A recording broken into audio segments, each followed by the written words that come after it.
Hayatımın nağıl yuxusu, bütün düşüncelerim yalnız seninledir. Senin sesine heyranam, güzelliğine heyranam. Gözler güzel gitme. Sevgimin mahnılarını dinle. Yüreğimi yalnız sana açacağım ve sevgimin ne kadar güçlü olduğunu göreceksin. Ay canla, seni sevirem canla.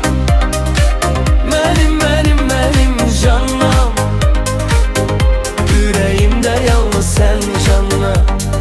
Ay canla, seni sevirem canla. Benim de yalnız canla, yüreğimde yalnız sen canla.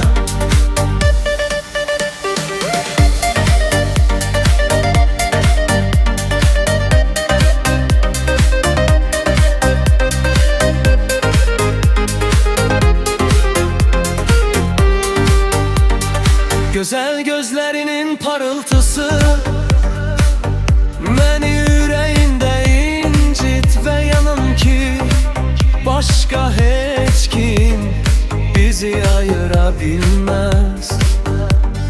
Gözle güzel gitme, sevgimin mahnılarını dinle. Yüreğimi yalnız sana açacağım.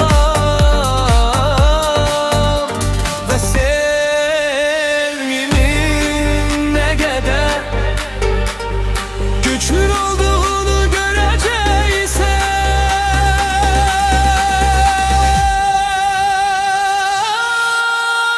Ay canla, seni sevirem canla. Benim canla, yüreğimde yalnız sen canla. Ay canla, seni sevirem canla.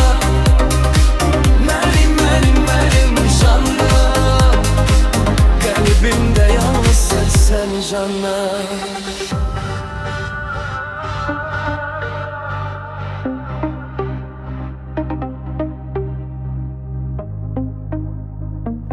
Kalbimde yalnız sen canla.